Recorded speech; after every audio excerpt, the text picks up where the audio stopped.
to see him and able to hear his voice? Can you hear me well? Yes, I can. Okay, good.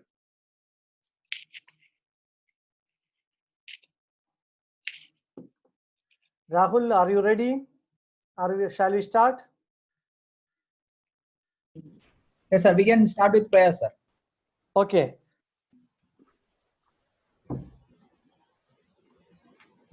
So the prayer.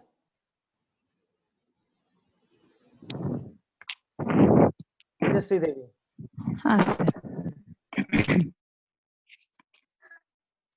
मैत्रीं भजत अखिलजेत्री मैत्री भजद अखिलजेत्री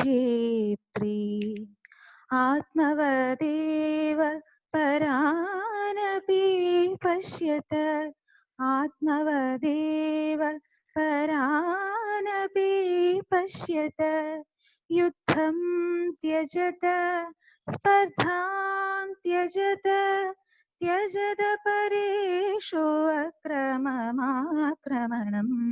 मैत्रीं भजत अखिलजेत्री जननी पृथ्वी कामदुःखास्ते जननी पृथ्वी कामदुःखास्ते जनको देवः सकलदयालु जनको देवः सकलदयालु दाम्यदत्त दयत्वं जनत श्रेयो भूयात् सकलजनानां मैत्रीं भजत अखिलजेत्री मैत्रीं भजत अखिलजेत्री.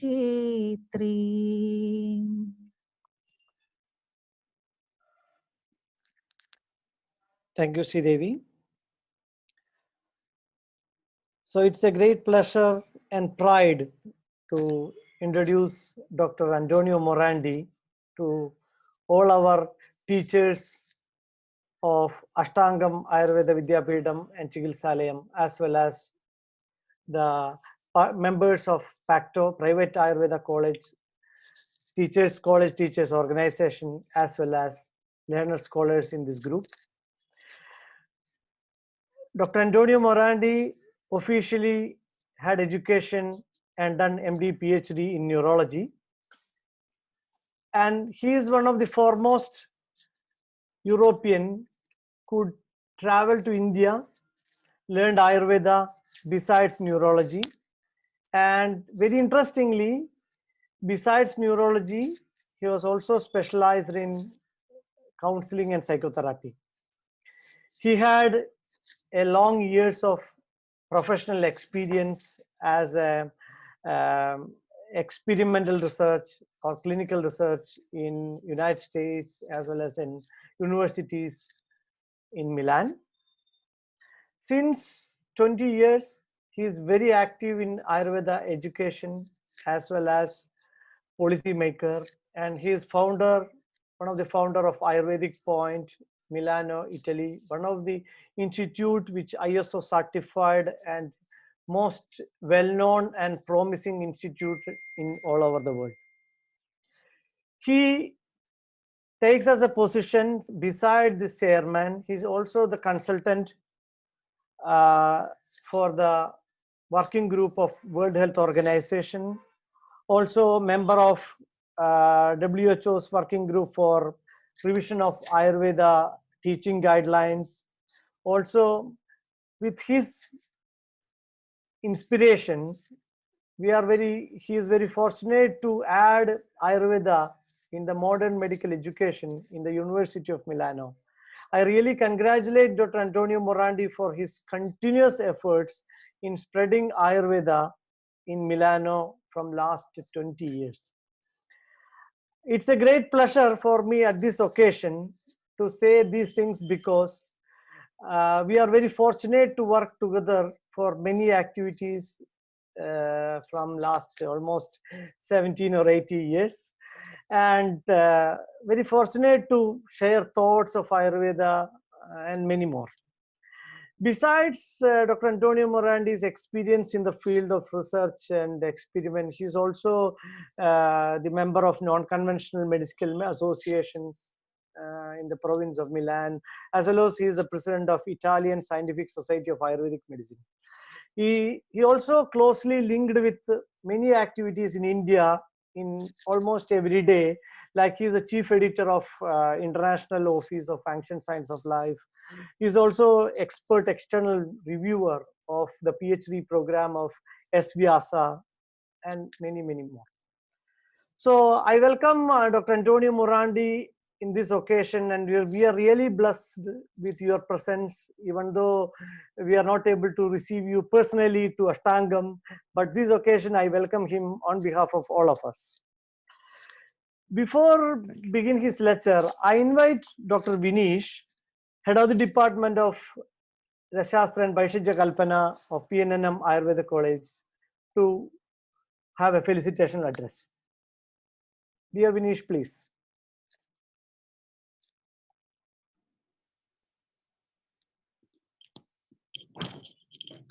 Hello, is it audible? Yeah.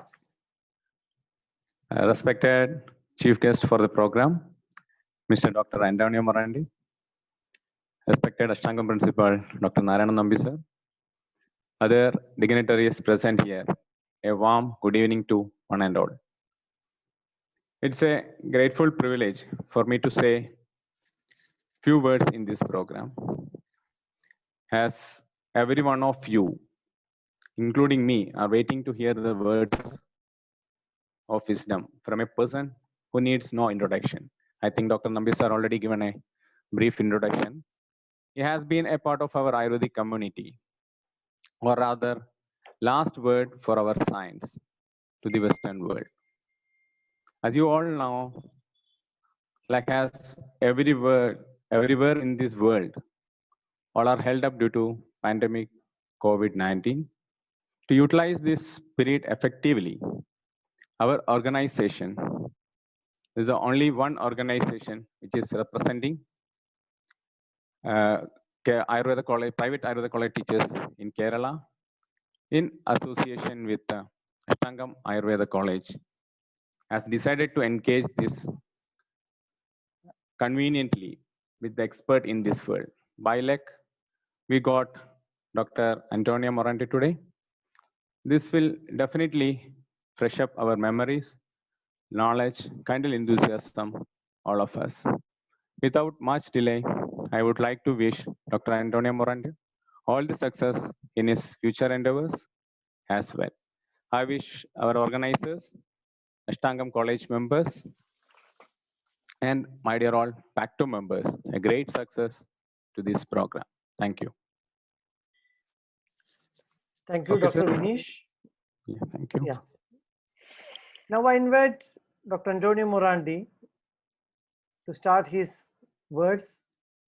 Even though we are far away, but we are very close because we are connected through Ayurveda. I welcome him.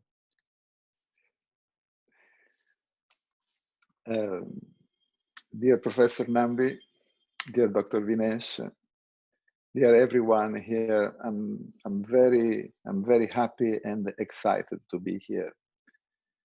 To be here and to have been invited for this lecture. Now, we, as Professor Nambi said, we have a long-standing collaboration, a deep friendship that in all these years have brought us to share many ideas about our life, the nature, science, and of course Ayurveda.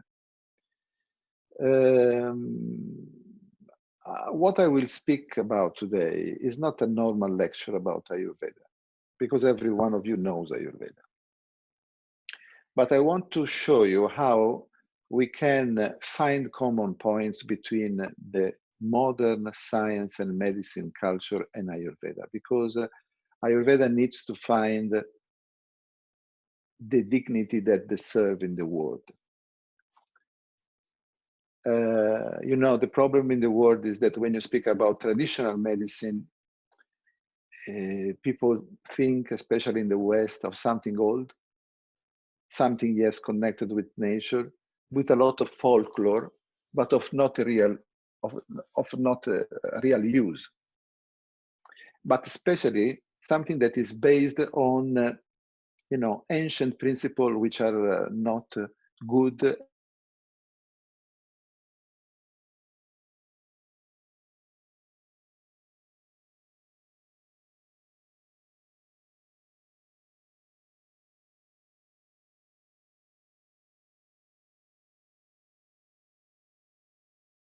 In Ayurveda, an incredible source of real science, timeless science.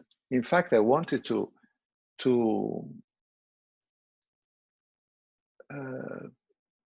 if you can allow me to share a screen, I will start. Because I entitled this lecture Timeless Medicine, because Ayurveda is really a timeless medicine. There is no advanced or ancient medicine. There is a medicine, and Ayurveda is medicine without time.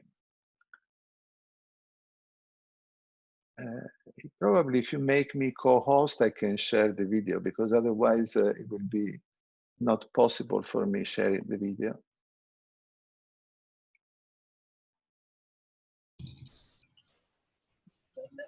Raman sir, Okay. can you permit him to co-host?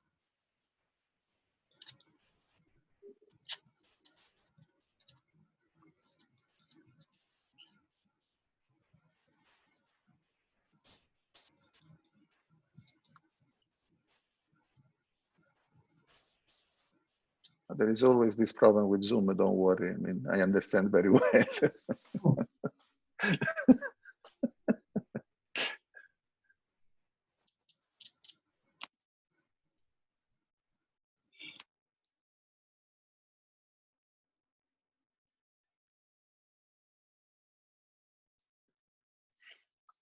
In the meanwhile, that we are waiting for the possibility of sharing the screen, I will speak about this again, about this this vision of Ayurveda. I will speak about on how Ayurveda can be understood and conveyed its principle in our time, in our modern time. Because the problem is not to diffuse Ayurveda as it is not to diffuse Ayurvedic herbs, Ayurvedic treatments. Ayurveda is not only herbs, is not only treatment. Ayurveda is an epistemology. Ayurveda is our way of thinking, is a way of looking at the nature, is a way of understanding nature. And then is something that goes beyond the objects that you can associate with Ayurveda. And more too often in the Western world, as Ayurveda is associated with objects, is associated with herbs, is associated with treatments, with taila, with oil, is associated with, you know, with beautiful things. But actually, what is really Ayurveda is very little known yet. And you know, in this lecture, I want to show how this can be done, how we can start to make this, let's say, bridging between these two worlds. I still have not the possibility of sharing the screen.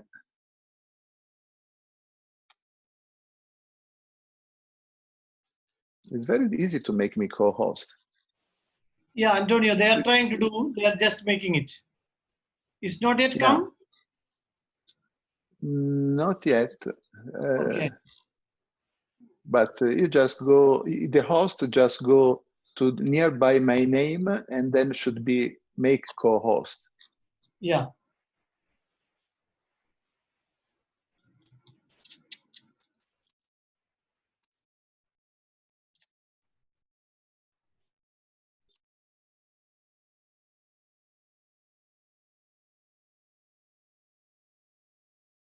Okay, good. Okay.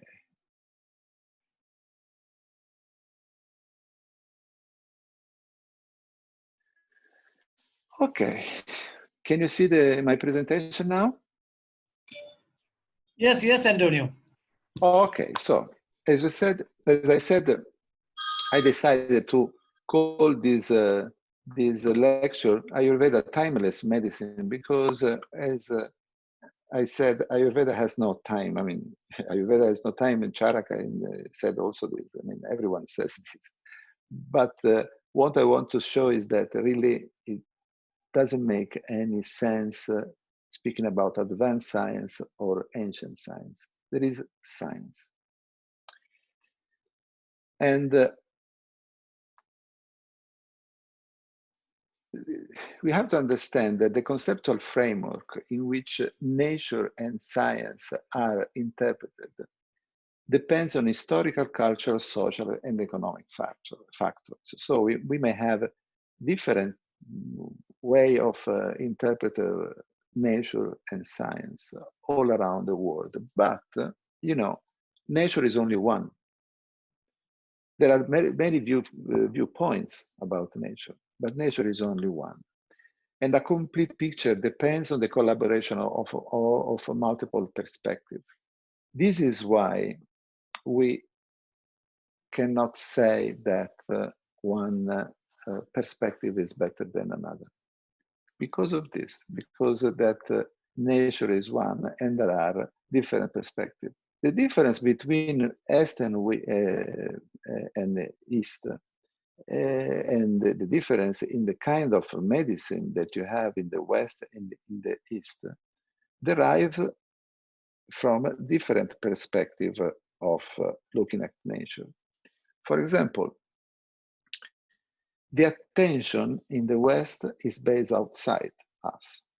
In the East, the attention is placed inside us.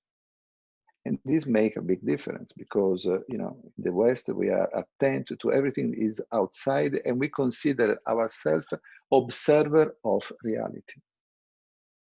While in the East, yourself, the observer, and the reality are one thing.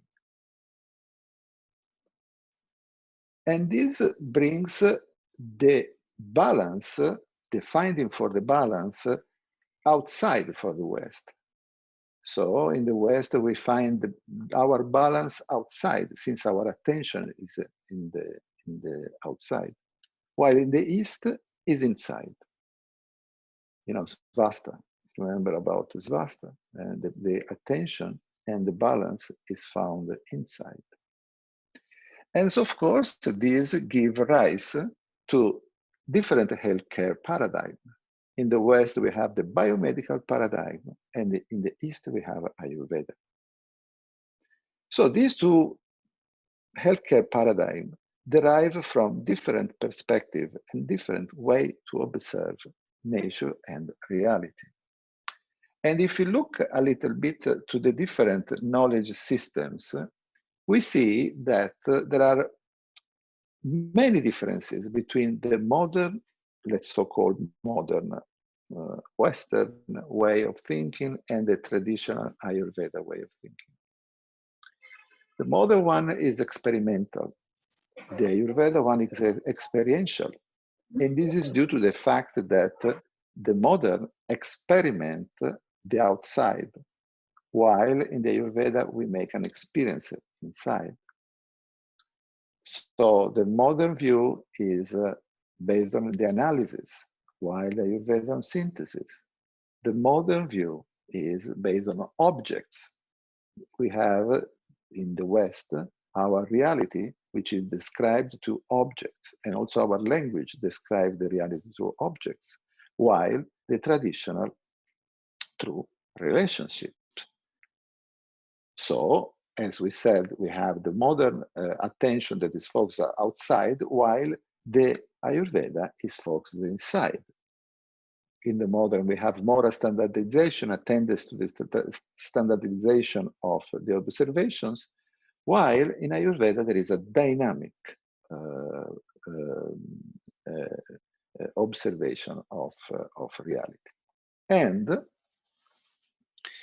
we have a static view in the modern and a transformational view in the Ayurveda. And finally, from a modern and Western point of view, the shape gives rise to the function, while in the Ayurveda is the function to give reason to a shape.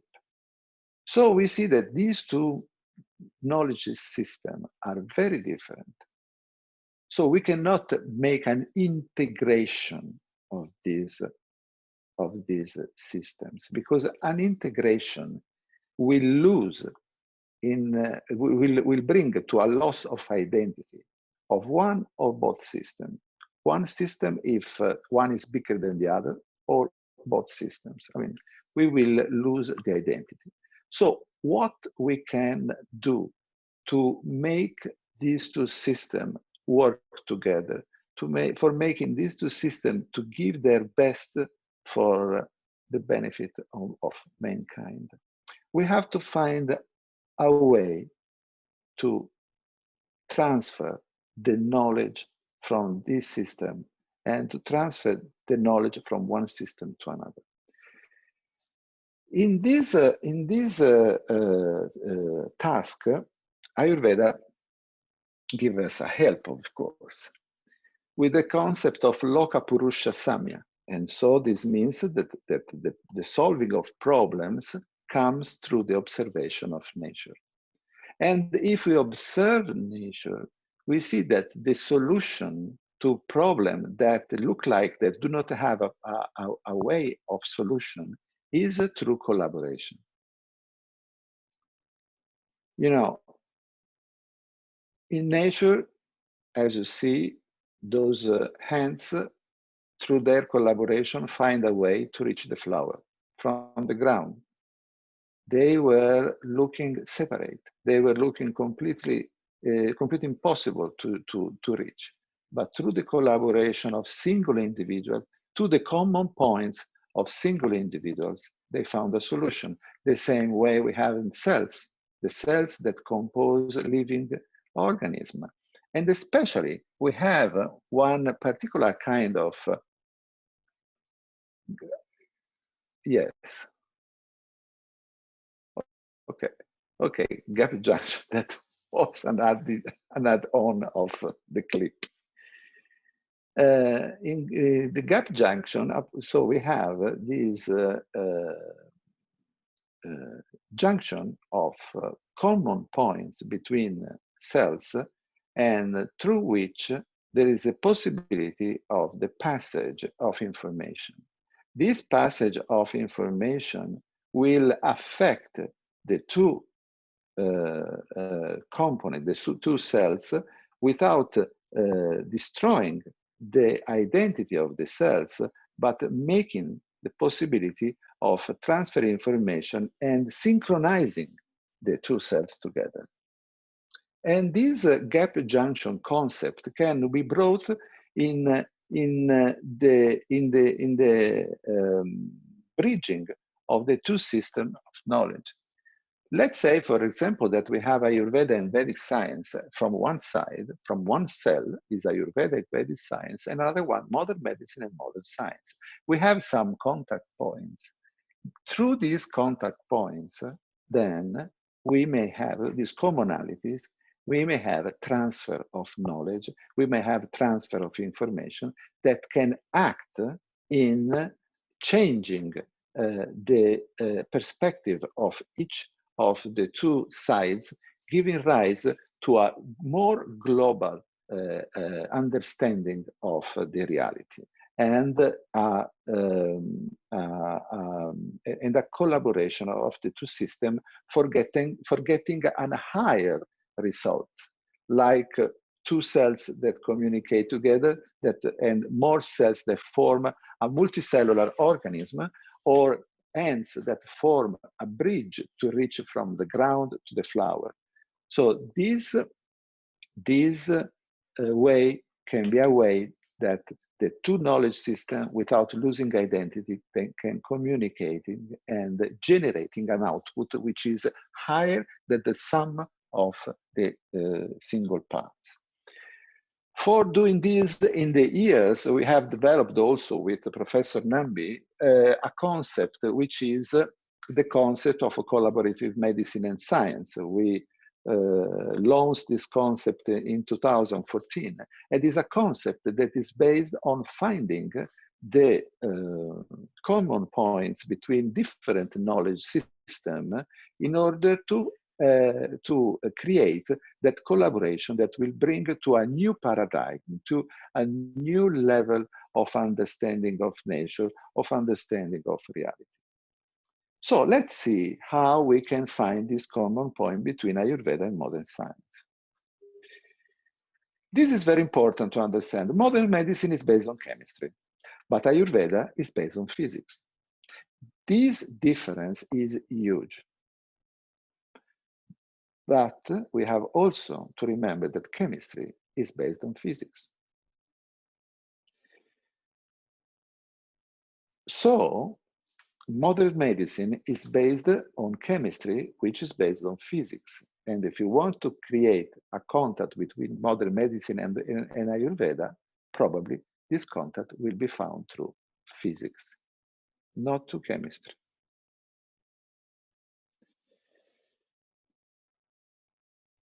So let's see what are the contact points that we can find about physics and Ayurveda. From one side, we have modern science. From the other side, we have Vedic science / Ayurveda. How modern science describes the universe? How modern science describes reality? There are several theories. I take one that is very much advanced and one of the most promising, which is the string theory.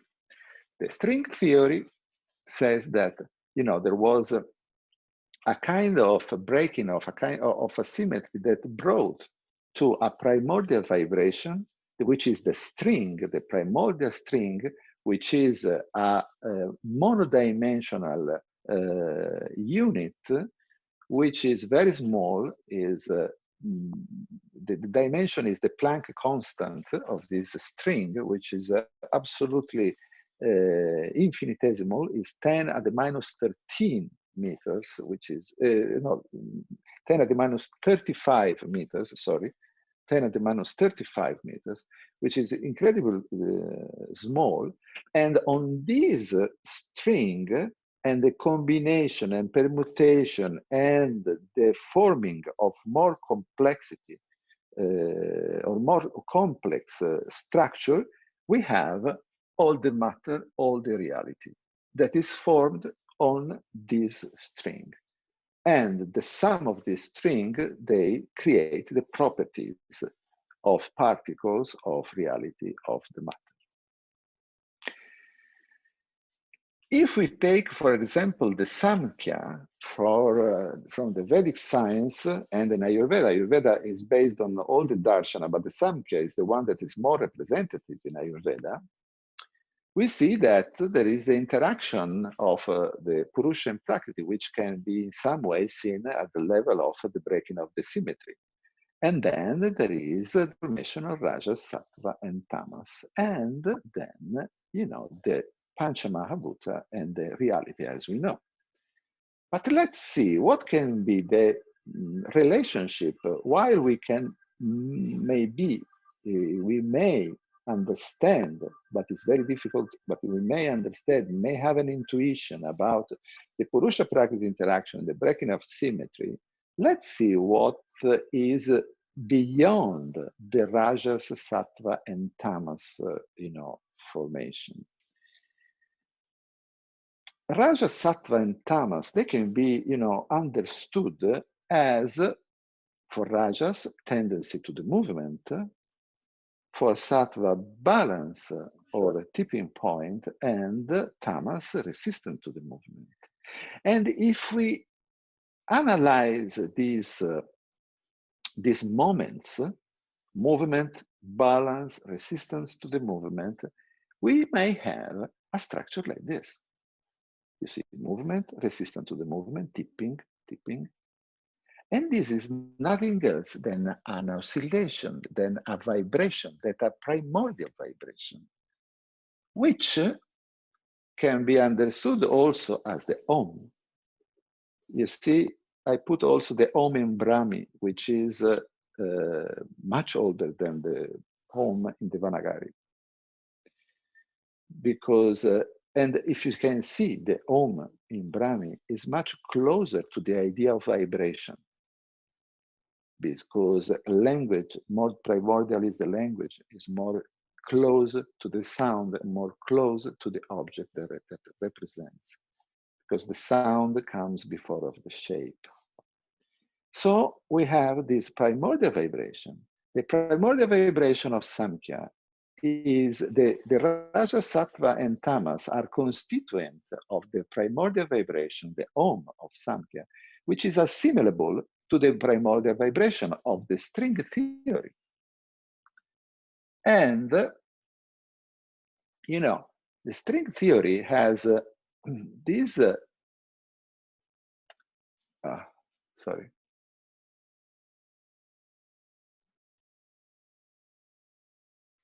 The string theory has this idea that the initial vibration is like the matrika. From this vibration generate all the vibrations. So we have a very close relationship, conceptual relationship between what the Samkhya says and what the string theory says. And in fact, what the string theory says is what happens also to the you know, to the fate of Rajas, Sattva, and Tamas. Because from a simple vibration, when you combine this simple vibration, you may have a complex of vibration that, of course, they change with time. They become more complex, and then they give rise to a different sets of speed, of amplitude, of properties that give rise to the whole variability of matter that we know in the universe. And from an Ayurvedic point of view, from a Samkhya point of view, they can give to what is the Panchamahabhuta formation. And of course, following all the steps and the rules of the tattva and other things. But at the end, we have Panchamahabhuta, like on the other hand, we have the particles of matter. So from this combination, permutation of continuous vibrations, we have the reality. And we can see that the reality of Samkhya and the reality of string theory is very close. We have Panchamahabhuta from one side, the particle and matter from another side. And both Panchamahabhuta and particle and matter have properties. Now we come to the point, how these properties can be perceived, how can be identified, and who identifies and perceives these properties.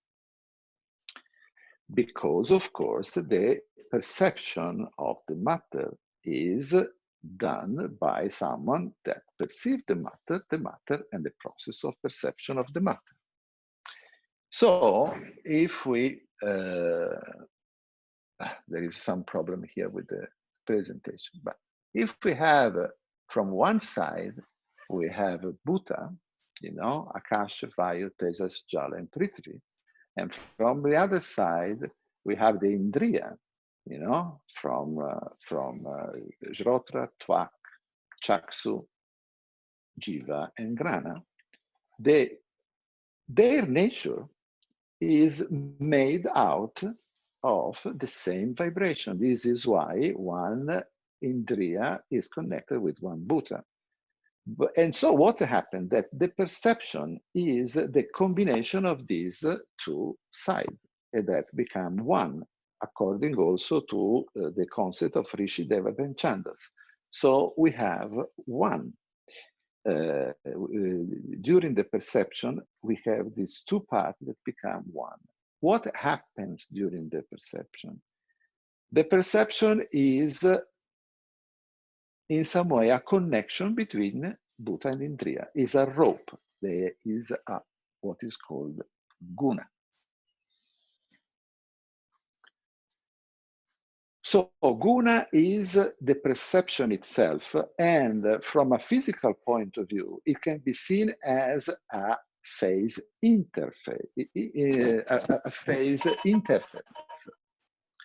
A phase interference between the waves of the Indriya and the waves of the Bhuta. If you can close the microphone, if you can mute the microphone, please. If you can mute the microphone, please, I can go on. Okay, thank you. No, still, okay. So between the interaction between the Bhuta and the Indriya is the perception itself, which is guna. The name, the meaning of guna is a kind of rope also that connect these two parts, and these two parts become one. From a physical modern point of view, the perception can be seen as a phase interference. When two waves get in touch, if they have the same phase, they sum up. If they have a different phase, they annihilate. When you have a full perception, when you have a full synchrony of waves between Bhuta and Indriya, you have the increase of the wave, and you have the knowledge, the perception, because the perception itself is an increase of the wave that characterize the two elements that get in touch, the Bhuta and the Indriya. They are both excited. Bhuta and Indriya, they are both excited in the moment of the contact, and we have this phase interference. If we have one Bhuta different from the Indriya that get in touch, they are not able to perceive each other, and then we have a destructive interference. So we have an annihilation of the wave, and in fact, we cannot perceive a sound with our eyes, for example, or a color with our ear. So the concept of guna is very important for perception and for describing reality in Ayurveda. Ayurveda is describe reality through properties, so through guna. But how this guna can be translated in a modern view, in a contemporary view, besides the phase interference?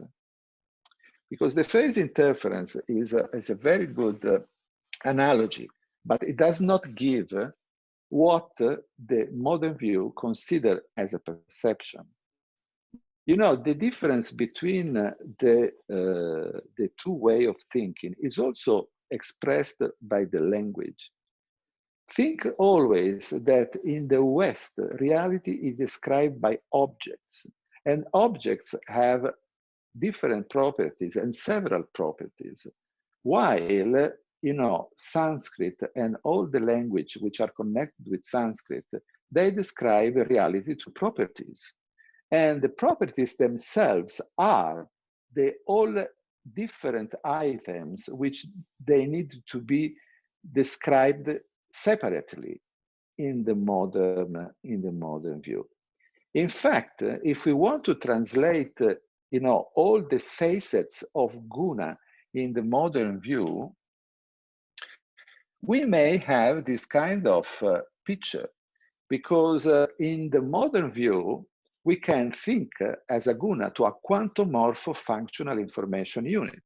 Because in the modern view, you have to consider motion, you have to consider transformation, you have to consider cohesion as main points of perception. Between the combination of these, for example, you get all the other states. Between motion and cohesion, for example, you may have the perception of consistency. consistency and density. Between the motion and transformation, you have the concept of temperature and time. And between the transformation and cohesion, you have the shape and the structure.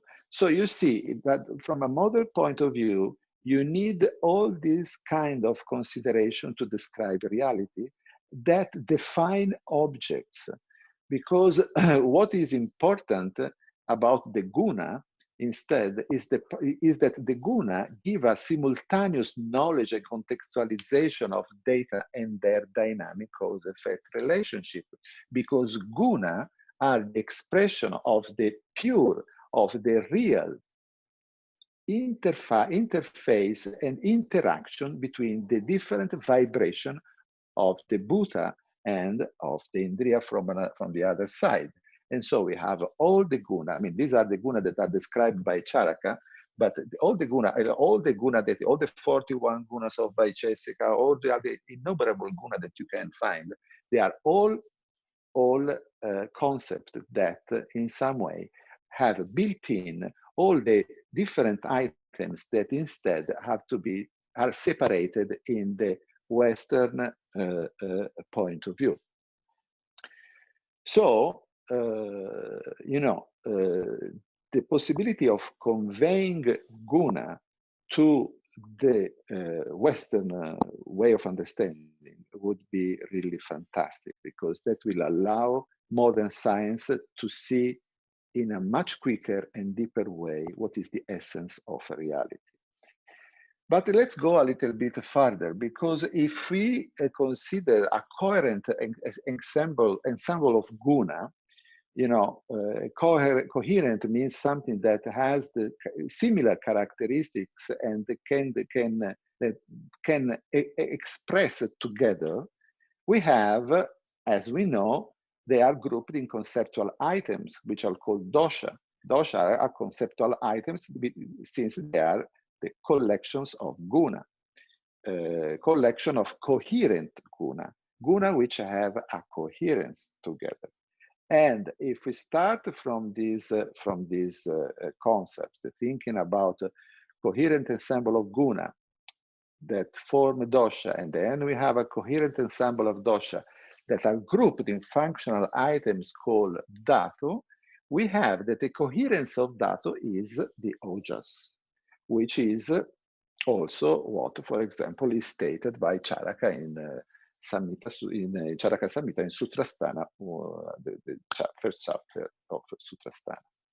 So the coherence of dhatu is ojas. So the possibility of having a coherent state, which is a state which has a continuous balance inside, some like Samyog Vahi, because is a continuous balance inside, is what give these ojas. Ojas that which is in some way connected to the concept of immunity, but more than that, for this view, is connected with the concept of health itself, with the capacity of adaptation, because a coherent system is able to maintain the coherence if the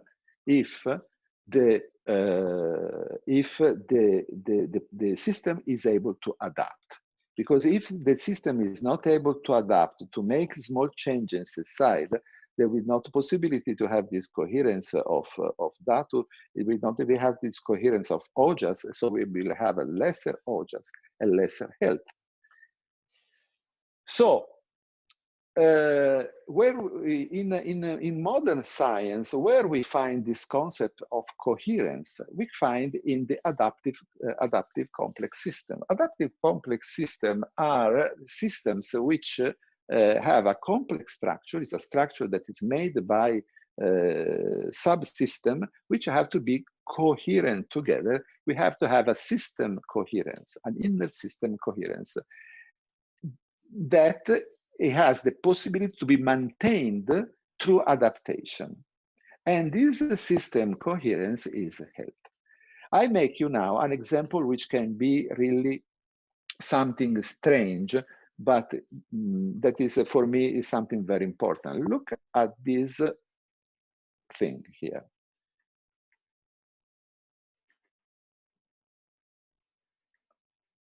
This is a flock of birds. And this flock of birds behave like a whole organism, changing shape according to the temperature of air, the presence of food, or to escape possible dangers. This is an adaptive complex system that maintains the coherence of the system for the survival of the system.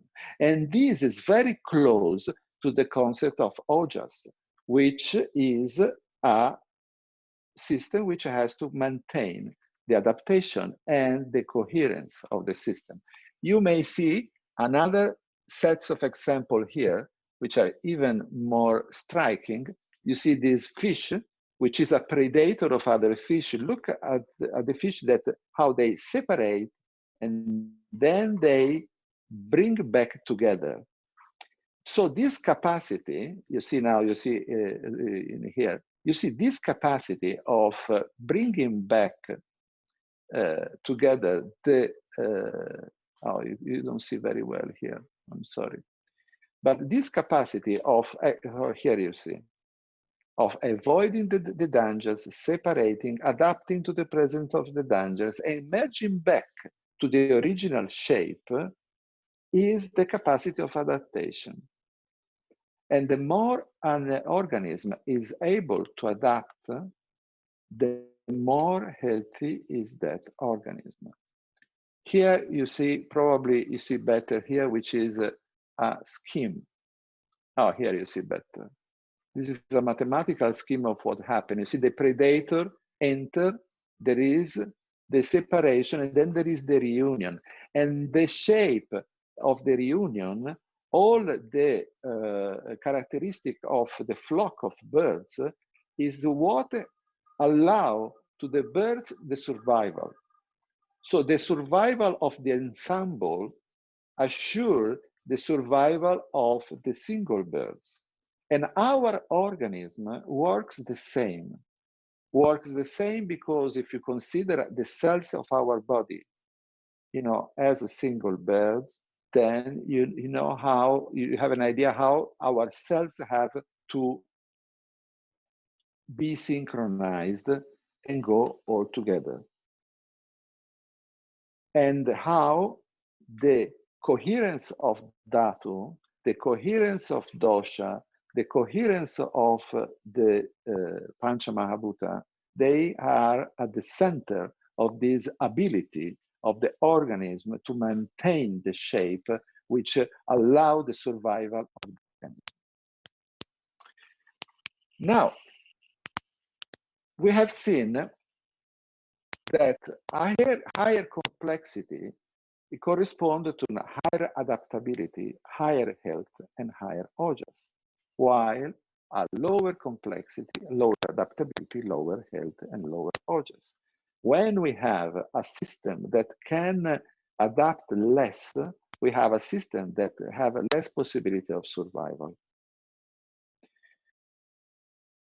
And in fact, the loss of complexity and simplification of physiological pathways represent the typical features of many diseases, as well as of the aging process. There are a lot of scientific works that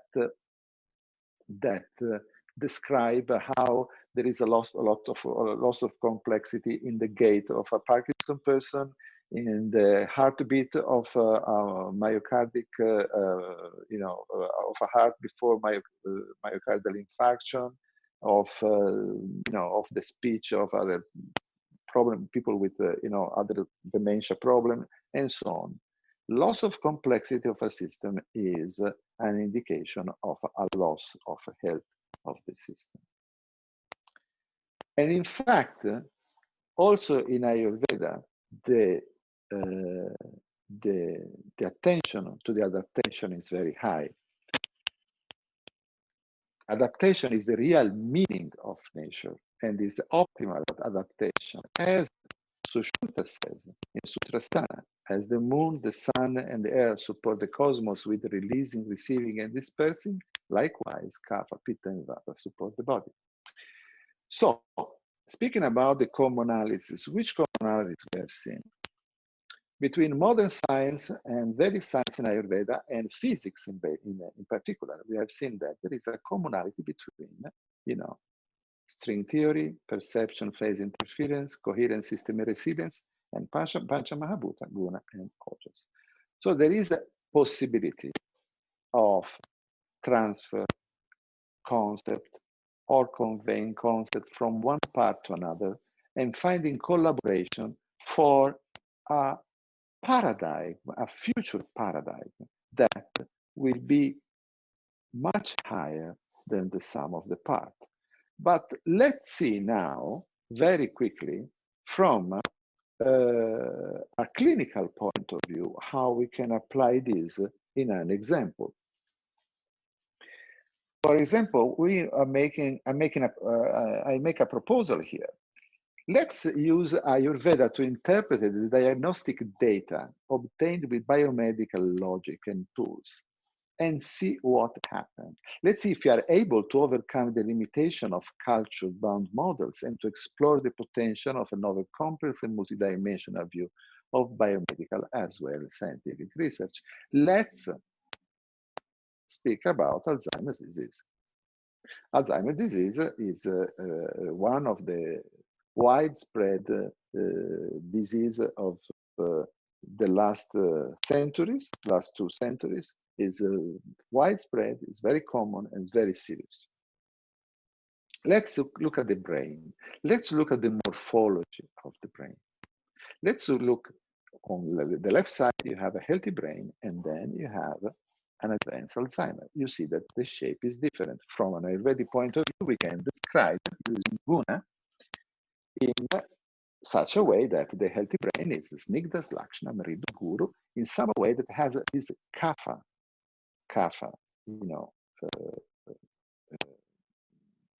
vision, kapha appearance. Kapha is kapha in nature, the healthy brain. While the advanced Alzheimer is ruksha, is kara, is katina. If you touch it, it's very hard. I don't know if you had the possibility to perform any autopsy, but if you touch a normal brain and you touch an Alzheimer's brain, you see that the Alzheimer's brain is hard, is rough, is tough, is very laku because it's much lighter. So it has value and akasha for basically. So an Alzheimer's brain acquires more vata characteristics, and this is something that is very important from a morphological point of view. We have analyzing an Alzheimer's brain from an Ayurvedic point of view, we have these observations. And these observations are very interesting for us because, as we know, there are vata features which are present also in the clinical symptomatology of Alzheimer's patients. Because, for example, we have memory loss, we have problem with the language, we have difficulty in performing familiar tasks, we have the misplacing regular items of utility, we have decrease of poor judgment, we have frequent changes in behavior or mood, we have problems during abstract thinking, we have disorientation to place and time, measured loss of initiative, and change in personality. These are all clinical symptoms which are connected with problems of prana, udana, dhyana, but problem of vata. And they reveal what is already present at the morphological level, which is a loss of structural compactness and coherence that is observed in the morphology. So we have a loss of coherence in the morphology, and we have a loss of coherence even in the symptomatology. And the same problems, the same presence of vata, and with its guna, we find at the neuropathological level, because when we look at Alzheimer tissue, this is brain tissue, sorry. This is a normal tissue. The one on the right, the B1, is a normal brain tissue, and this instead is the A1, is the one on the left, is an Alzheimer brain. There is a big difference. But what is this big difference? The big difference is the presence of these, pear-shaped items, which are nothing else, neurons filled with neurofibrillary tangles, which are insoluble ensemble of neurofilaments, which have been, which became an insoluble ensemble of cytoskeleton, and the plaques, the amyloid plaques, which disrupt completely the neuronal network. So from a neurological point of view, we find this big difference. So there is a disruption of the tissue, and there is a disruption of the network, and there is the presence of these tangles, of these irregular ensemble of neurofilaments that change their structure, that change their solubility. They are absolutely insoluble. These are other pictures. You can see here in this, on the left top, there is a real disruption. There are different way of staining the tissue, putting in evidence different part of the cytoskeleton. This kind of staining, for example, putting in evidence more the neurites relationship, so the network, and we see that the plaque in some way, they are disrupting the network of neurons, and in this way, there is a loss of the network of the information of the brain. And also here, this is another type of staining of the same side of the tissue that stains from the accumulation of amyloid.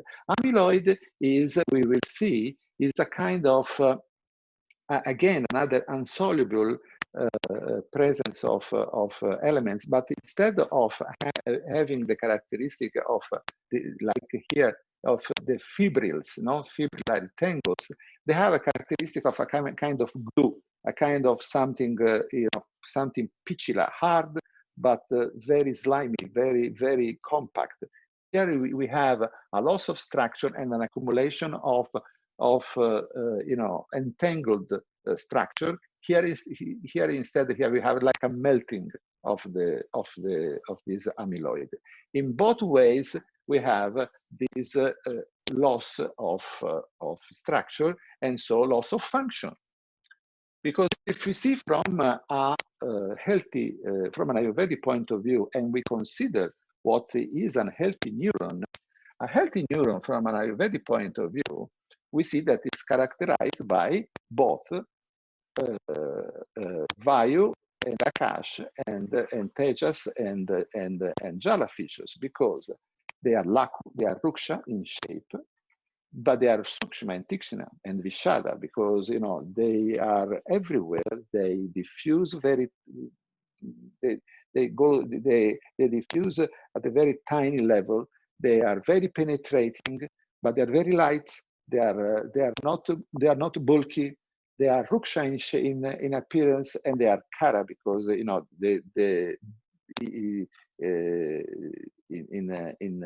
also in their structure. And this the fact that from the morphology they reflect this guna, they are the justification of the pitta and vata action of a neuron. A neuron has a firing property, so the possibility of transmitting inputs at a very high rate. It produces a lot of energy, so it's a lot of pitta, but also a lot of vata, because it diffuses this information very fast and very far away. So a healthy neuron has these characteristics. These characteristics, instead, if you look at the picture that we've seen before, typical of an Alzheimer's disease, we see that there is an increase, yes, in Laku, Ruksha, and Kara, but there is a decrease in Sukshma, Tikshna, and Vishada. That means that there is an increase in Pichilamanda and Stula level. So there is a basic decrease in the Pitta. So there is an increase in Vata, but Vata cannot do anything without the Pitta that is giving the information, that is giving the impulse, that is giving the impulse that has to be transported by Vata. And in fact, what we have this block of information which gave rise to all the symptoms that we have seen before of Alzheimer's disease. And if you go and look at the ultra microscopic level, at the electron microscope, here we see, for example, there is an healthy area where the structure of the neurofilaments is very well conserved. Here you see that the tangles are starting to be formed, and so there is a kind of patching, a kind of gluing together of these filaments that will end up in forming the tangles inside the nerve cells that will die. But how this can happen? And this is the big problem that modern science is facing. Modern science does not know why this is happening. There are a lot of hypotheses, there are a lot of ideas, but none of them that has some kind of a solidity, because they are hypotheses. They are not based on some facts. There are many hypotheses. Alzheimer's, we have seen that there are two features. One is amyloid plaques formation, and another one is neurofibrillary tangles. What came before? Neurofibrillary tangles that induce death to the neurons, or the plaques, which disrupt the networks of the dendrites, the neurites, and will cause the death of the neurons. The plaque came before. This has been observed also by modern science. And what is the source of amyloid? The source of amyloid is this. Amyloid precursor protein is a membrane protein, a transmembrane protein. It's a protein that is used by the cells and the neurons to interact with each other. It's one of the contact proteins. And normally, this protein is a transmembrane, which means that there are part of this protein which is inside the membrane, which is lipophilic and is hydrophobic. Normally, there is a cleavage of this membrane that allows, the piece of this membrane that goes outside in which is hydrophilic. The error in Alzheimer's disease is the cleavage of this amyloid precursor protein inside the membrane, so that there is the liberation of an hydrophobic part, which is called A4 or beta amyloid, in the outspace of the cell, which is full of water. And so this amyloid protein, these hydrophobic pieces of amyloid, they form the amyloid plaques. They form those melted substance which disrupt the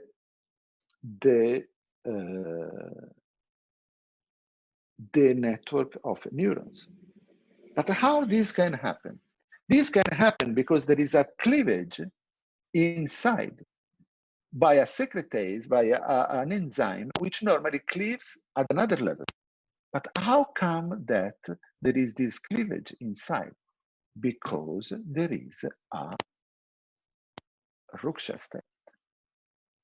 Because from an Ayurvedic point of view, we have seen there is all Vata, and the Ruksha guna is the main guna in Alzheimer's disease. Also because, remember, in Alzheimer's disease, like in all aging, but especially in Alzheimer's disease, we have a lot of the constipation problem and a lot of problem at the colon level.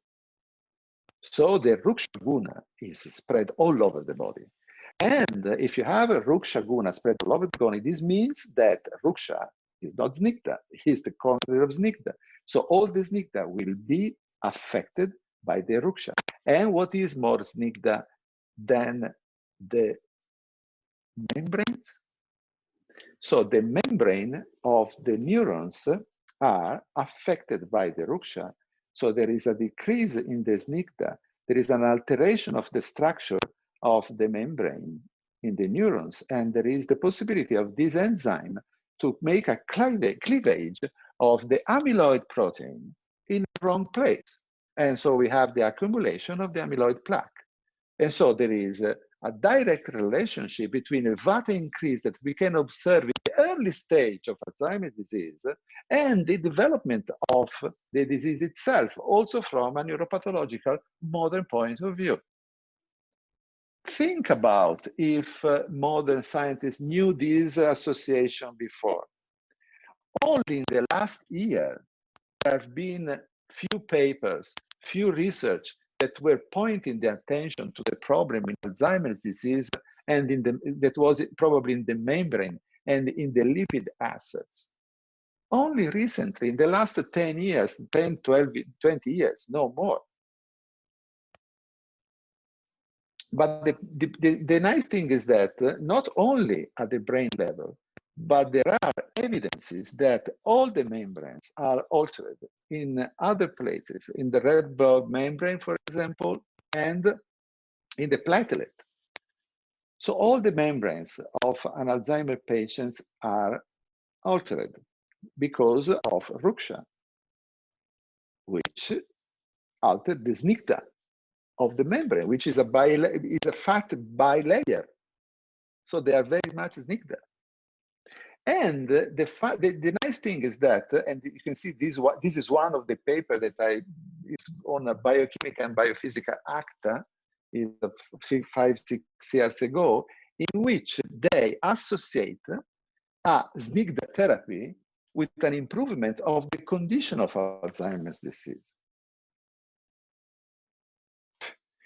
And to give you another proof, we have done a study a few years ago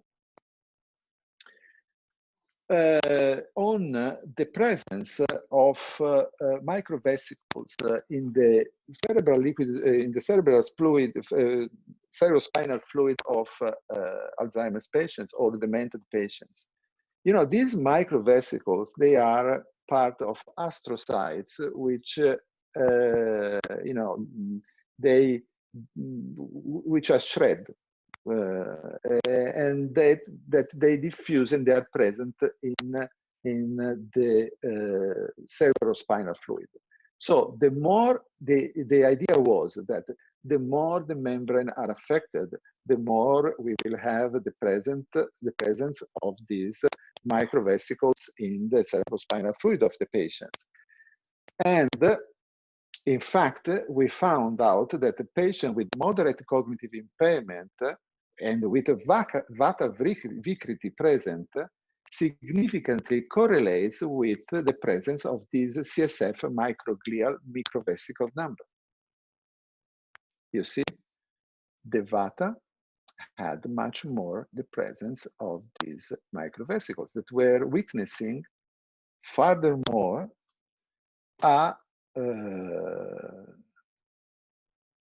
an alteration of the lipid membrane in the people that were at the beginning of a dementia problem.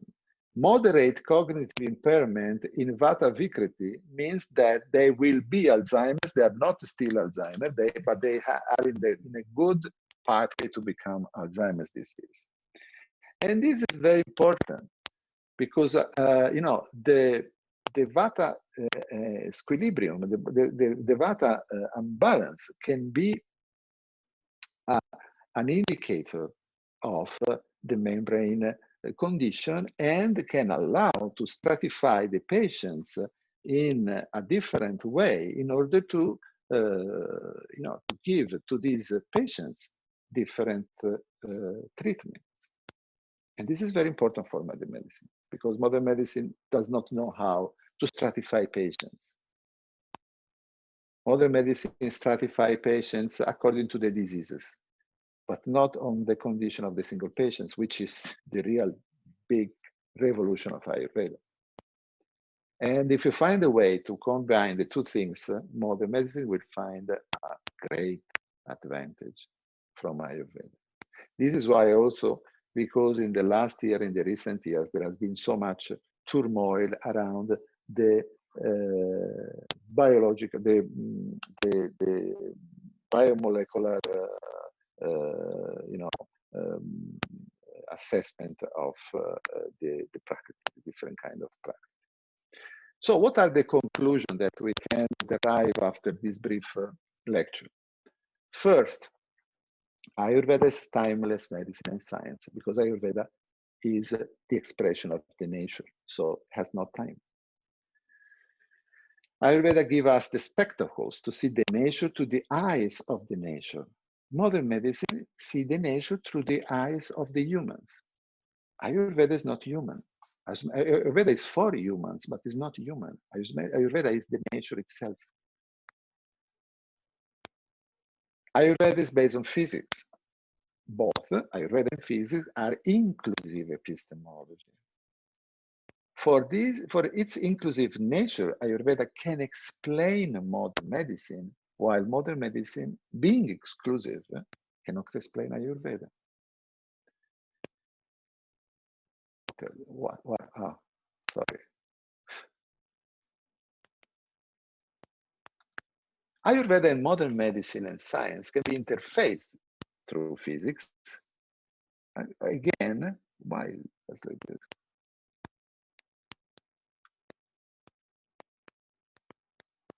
Ayurveda can be of great help in directing the observation of modern medicine and science. Ayurveda can lead to a deeper understanding of pathophysiology and to support possible alternative or complementary therapeutic strategies.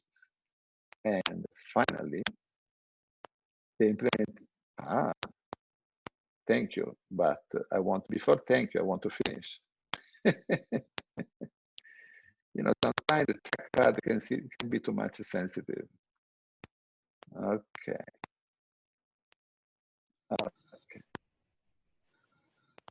So the implementation of Ayurveda and modern science will lead to a paradigm shift and to a higher level of consciousness for the benefit of all mankind. And now I want to say something about, very briefly, about the students that may be listening now. Don't think that modern medicine is better than Ayurveda. I realize that Ayurveda widened my understanding of medicine in an enormous way. Modern medicine is very good. Modern medicine is true. But Ayurveda gives modern medicine the plus. And I hope that modern medicine will understand this once. Okay. Now, thank you very much.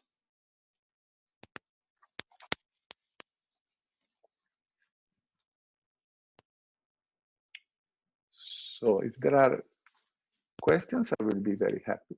I hope that I was not too long.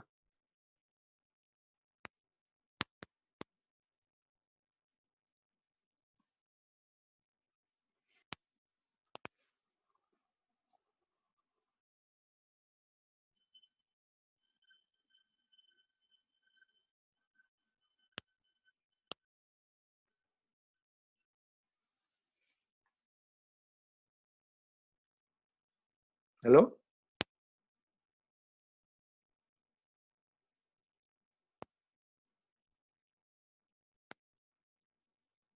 Are you still Nambi there, sir, you are all of muted. you? You are muted. Nambi sir. Yeah. Okay.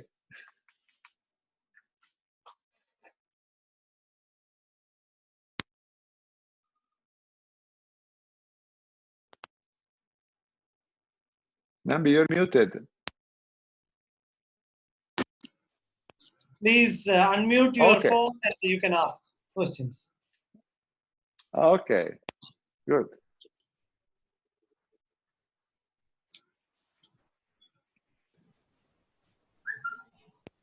Hello. Am I audible, sir? Yes. Yes. Okay. Namaskaram, sir. Myself, Dr. Ramya from Department of Panchakarma Ashtanga. Okay. I have. Nice to meet you. Okay, sir. I just want to have your opinion on two issues.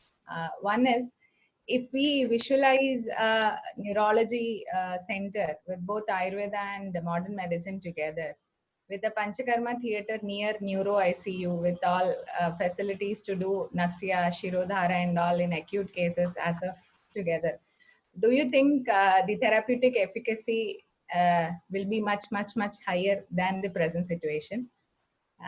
That's my first part of question, sir.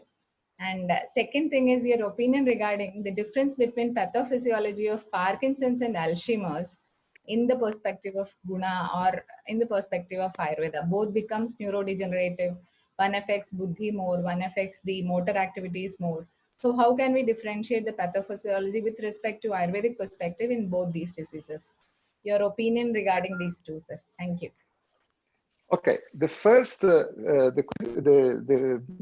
thank you for both because give me the possibility to say a few things. So regarding the first question, yes, of course, it will be a tremendous increase. I mean, we see in our small reality here in Italy how is incredibly effective the association of Ayurveda with neurological diseases of any kind, from multiple sclerosis, from hemiplegia, sclerosis, amyotrophic lateral sclerosis, Alzheimer's, is incredibly effective. It decuplicates the effect of any therapy of modern medicine. Decuplicate. Absolutely incredible. But of course, but it has not to be just done as just an adding, no? It's like just to put together, but it has to be reasoned together. The neurology and the doctor, they have to reason together on what is the best strategy for the two systems to give the best result, not just to say, okay, let's do this from an Ayurvedic point of view, and the neurologist says, without even looking, I will do this from a neurological point of view. Because in this way, of course, it will not work much. I mean, yes, it can be of some help, but it will not of great help. The great result you get when you are able to make a common strategy between the 2 points of views. Then you will have really fantastic results. From the other question is very interesting, because the problem is at the beginning is that it's the same, because the Ruksha is in both. But what changes is the mind attitude of the patients, because what the patient expects is not something that is different from the patient. So is the nature of the patient that brings the patient to develop Alzheimer's disease or Parkinson's disease. If a patient is more Rajasic and Pitta-oriented in his life, and he has much more the control as a main feature of his life, and he has maybe a marital relationship with a person that they have a relationship of domination one on the other, he will develop Parkinson's disease. Instead, if a person has more a Vata attitude, he will develop more Alzheimer's disease. It's not a matter of disease; it's a matter of the nature of the person. And then we may have different kind of evolution. I think that I understand that it's very difficult, but in Ayurveda, the more we stay away from the Western classification of diseases, the better it is. Because they change our mind. And when you speak about degenerative disease, and then you give a classification. Then there are sub-classification of different diseases. But actually, what is the real change? The real change, as I said, is a change of guna. That this change of guna, then it is filtered from the prakriti of the patient, and then it expressed with something that modern medicine call a disease.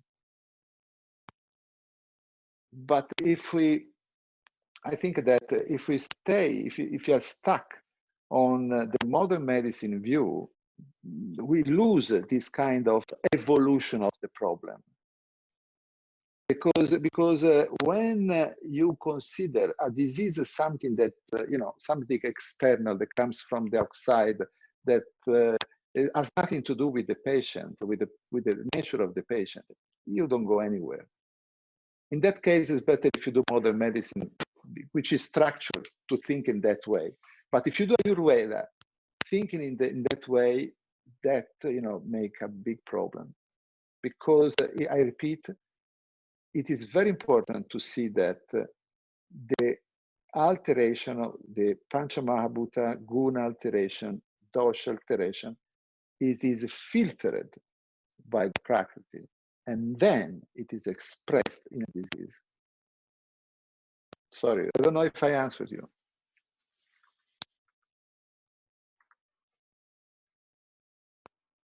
You're mute. Okay, thank you, sir. You mean rather than nidana, you would like to give importance to the prakriti of the individual in the manifestation of different neurodegenerative diseases. It is very important. It is very important to consider that, because, but actually not only in neurodegenerative diseases, but in any diseases.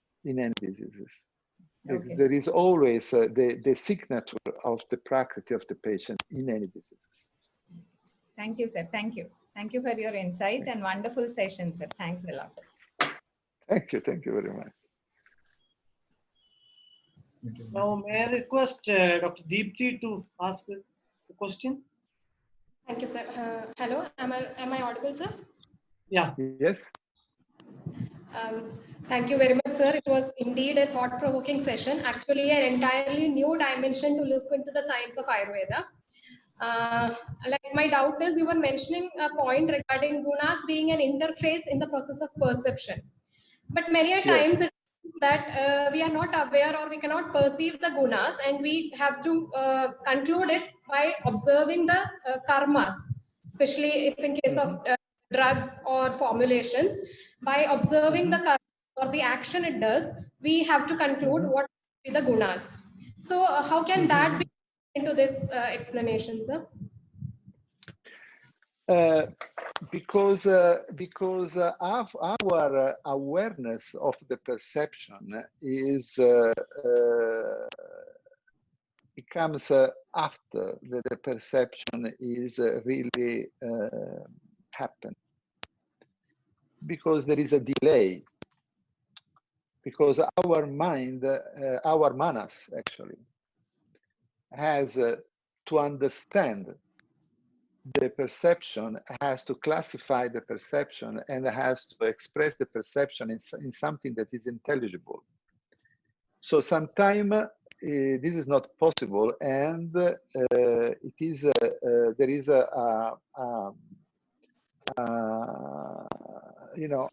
then you analyze the karma, but the karma is is a manifestation of the interaction of the guna.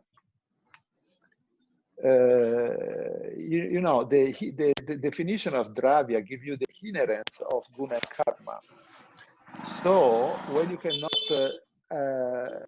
be aware of the guna, you can be aware of the karma, and then you can infer the guna.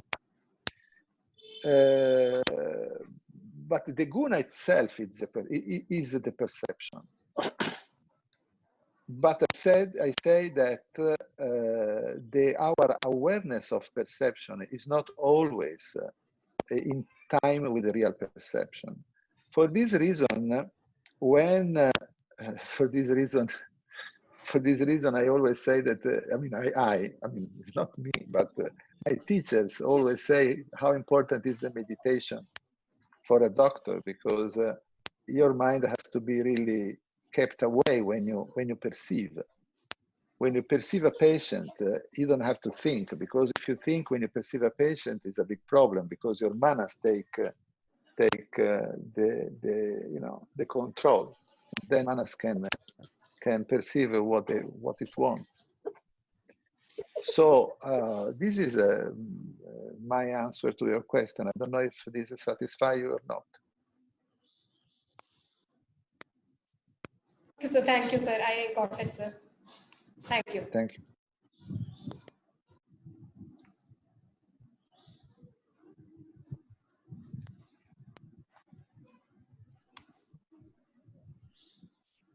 Next question, please.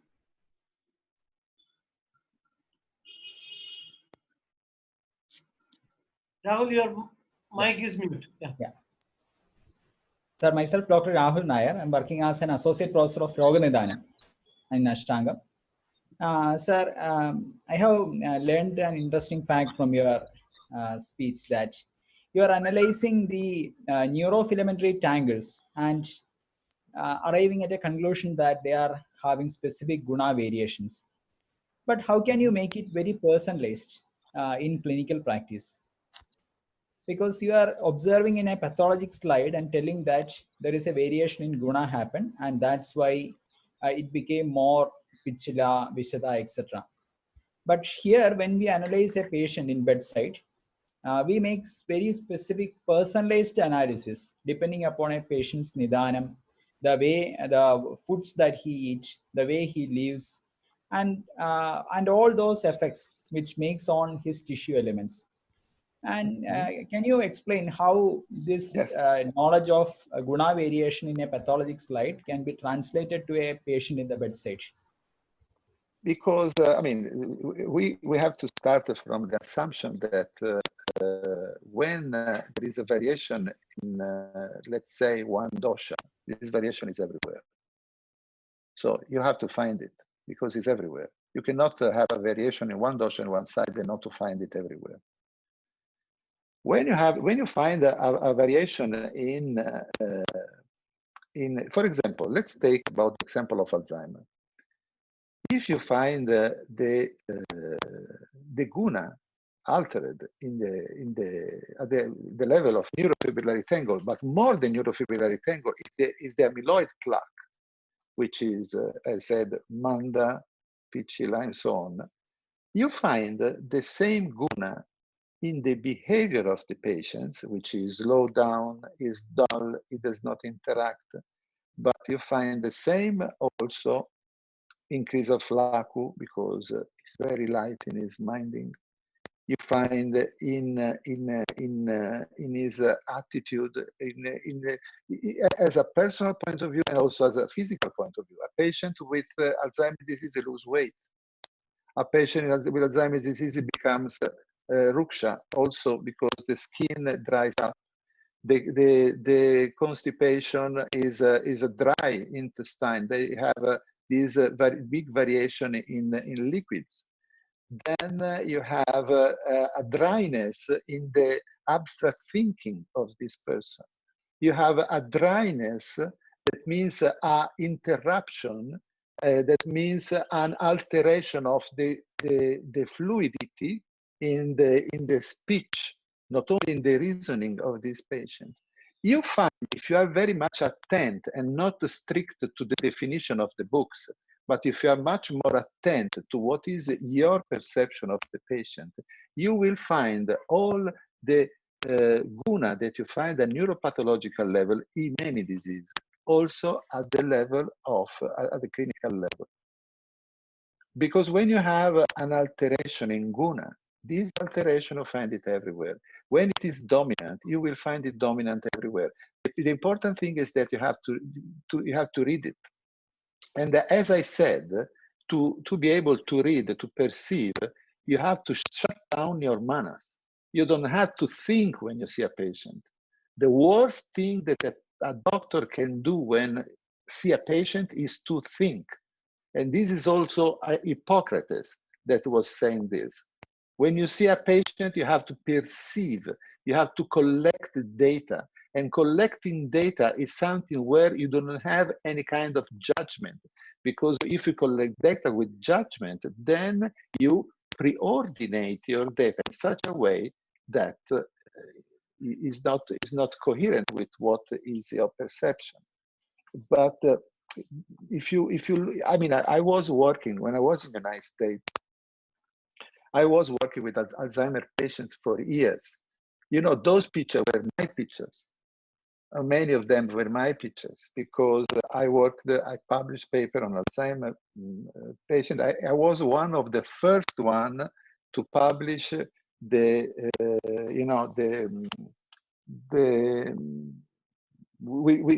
were able to solidify, to liquefy the PHF, I mean the peridelical filaments that were making the neuropupillary tangle, and to break down in a sequence of protein. And in the 80s, I'm very old, so some of you were not even born when I was doing these things. So I saw with my eyes the guna of the patients, of the clinical features of the patients in the neuropathological slides, but not only of Alzheimer's, also other diseases. For example, we have a study that we have done that I did not present today with Dr. Dacia Dalla Libera, she is a very valiant neurologist and Ayurvedic doctor, is one of our students. I say our because is Nambi here also. He's also a student of Nambi, of Professor Nambi. She made her thesis for Ayurveda, for the graduation in Ayurveda, on multiple sclerosis. And she realized that the shape, the guna of the shape of the magnetic resonance of the patient with multiple sclerosis were correlating with the guna of the clinical evolution. So you could predict and deduct the clinical behavior of a patient from the shape, from the gunas of the lesions that you will find at the magnetic resonance level. So it's not only that. I think that the important thing is to have an observation, an unbiased observation. For this reason, it's very important not to think when you look at the microscope or when you look at the patient. You think later. You think later when you have all collected all the data. Is this okay? Is this sufficient? This answer? Okay, that's wonderful, sir. That's a pretty good new information. That means the assessment of guna in a microscopic slide is having chance to correlate with the patient's gunas at clinical level. Yes. Wonderful. Yes. Thank you. Yes. So any more questions? Otherwise, we'll conclude. If anyone can.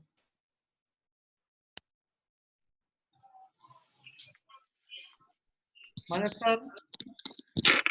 Sir, one doubt. Yes. Can you hear, sir? Yes. Can you hear? Yes. Sir, I can hear. Very wonderful session, sir. Thank you for your session. I am Dr. Manoj Kumar from Ashtangam Ayurveda College, Kaya Chikitsa Department. My doubt is that, sir said, in modern medicine, it is very much related to chemistry, and Ayurvedic, we can relate to physics like that. Like that, so many differences are there. Then, but in research, we are doing the same type of research like modern medicine.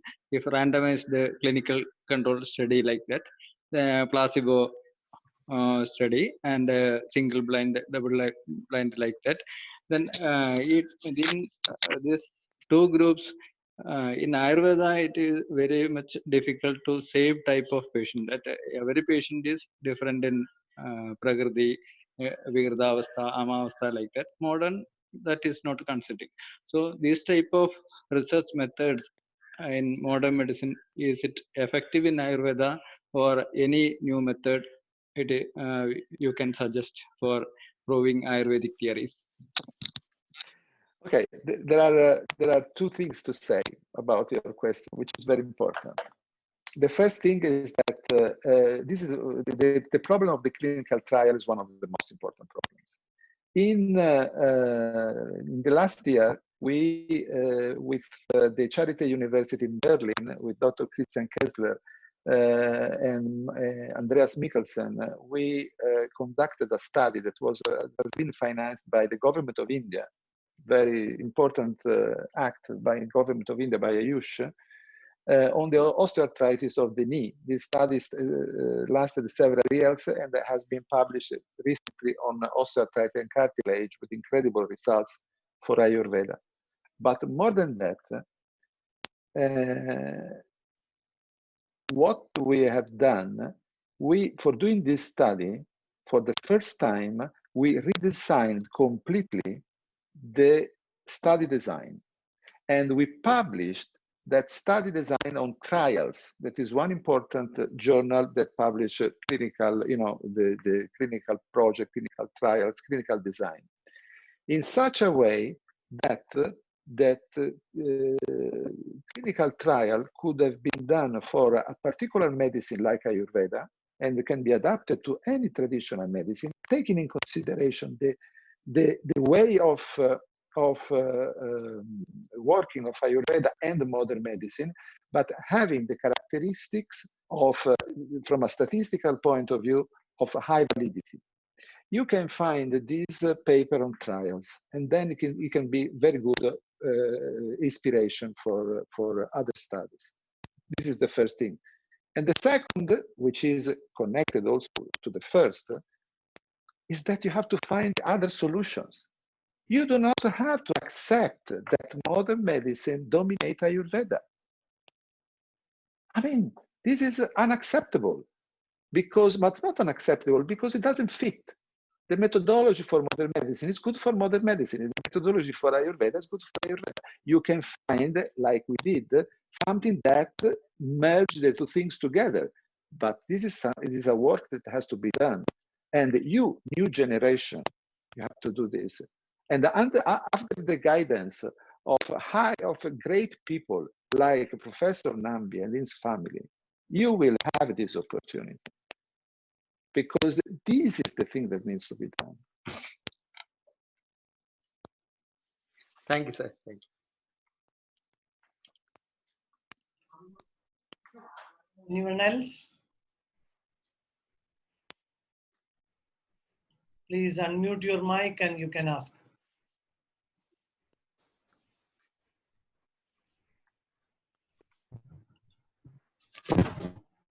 Hello, sir. Yes. Hello? Yeah, please. Yeah, please. Am I audible, sir?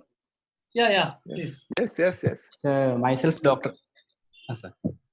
Sir, myself, Dr. Ashwin, from Department of Shalakitandra, Amrita School of Ashtangam Ayurveda College.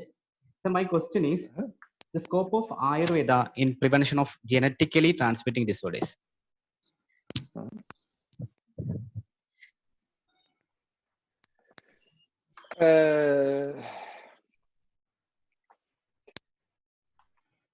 The scope of Ayurveda. The scope of Ayurveda is a prevention. Yes, sir. And and this is the main thing. So, but it's also, I think that the prevention has to be done in the respect of nature. There is always this problem of interference or not interference of on the pathway of nature, and I think that we can interfere unless this interference is not completely changing the relationship between ourselves and nature. If there is some genetical problem in a family, if it can be corrected in such a way that this problem cannot express, it is good. But if the mean to not letting express this problem is interfering at the ethical point with the life of the people, is better if this family does not have any children. I think that we have always to think that nature knows many things that we do not know, and that nature does not make errors.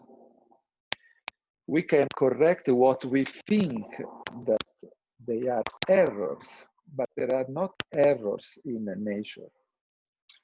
So the important thing is to make things in such a way that what we do is not a supremacy of manas on buddhi, mainly. I think that if there is, because this is what happened in modern medicine. For example, you have the people that make, mastectomy as a preventive measure because they have one gene that could express in a cancer. And this is a domination of manas. Domination of manas means that we think that we are something different of what we really are. And I think it's very important to understand what we really are. And the prevention is the prevention of progeny. In Ayurveda, it derives from the health of the parents. So if we are able, from a public health point of view, and social health point of view, to keep the people in a good health, the problem of genetically transmitted problem will extinguish by itself. It was a very difficult question. I don't know if I gave the right answer.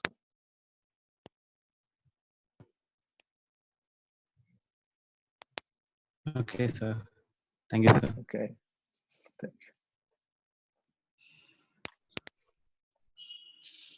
So, anyone more?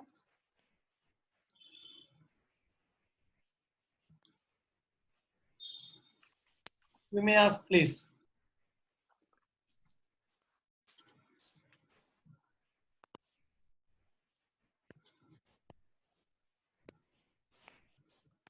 Please unmute your mic and you just speak.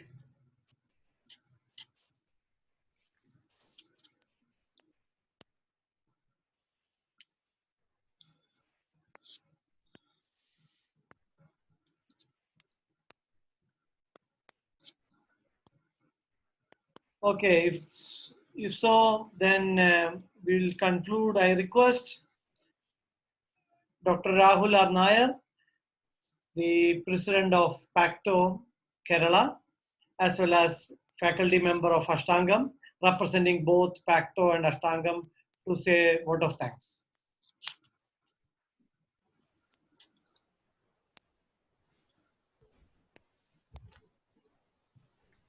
Respected Professor Dr. Narayanan Nambisar, Principal of Ashtangam Ayurveda Vidyapitham, and who chairs this session, Dr. Antonio Morandi sir, Professor Dr. Vinesh sir, who was here as our senior member from Pacto, all other Pacto members, my dear friends. With respect to this session, actually, it became very much an enlightening one for all of us.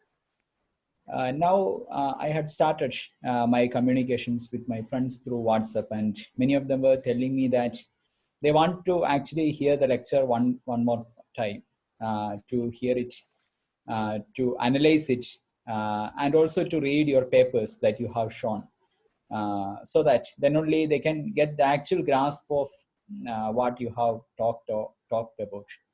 Why? Because actually you have explained the pathology from the basics of physics, and you have shown certain examples, like very wonderful examples, just like a flock of birds flying together, then a school of fishes moving together, to show the coherence of doshas, which maintains the unity of body likewise.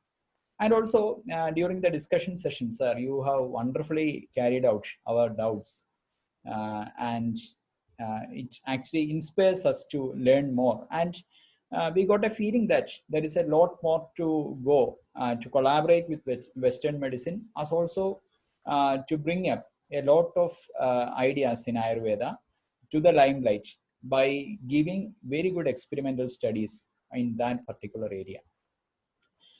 Once upon a time, my professor, Dr. Surendran sir, has told me that Ayurveda is not simply a science of life. Instead, it's actually the science of awareness.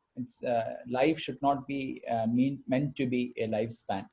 Instead, it is what you call something as a momentary awareness. And to be perfect in the moment, one needs the help of Ayurveda. So your lectures actually inspires us, being teachers in Ayurveda colleges, to work more, to teach more, to bring a generation which can actually cross the limits and to make Ayurveda a fantastic property of humanity throughout the globe. And really, actually, Morandi sir is actually very familiar to us through, in fact, Nambi sir, Narayana Nambi sir. And at times when Corona was spreading in Italy, we were asking about your status with sir, and sir was telling you were actually working in some hospital, and thereafter you shifted back. And we were really concerned about your health at that time. And we don't think you're an unfamiliar person. You are very familiar, and you are very homely to all of us.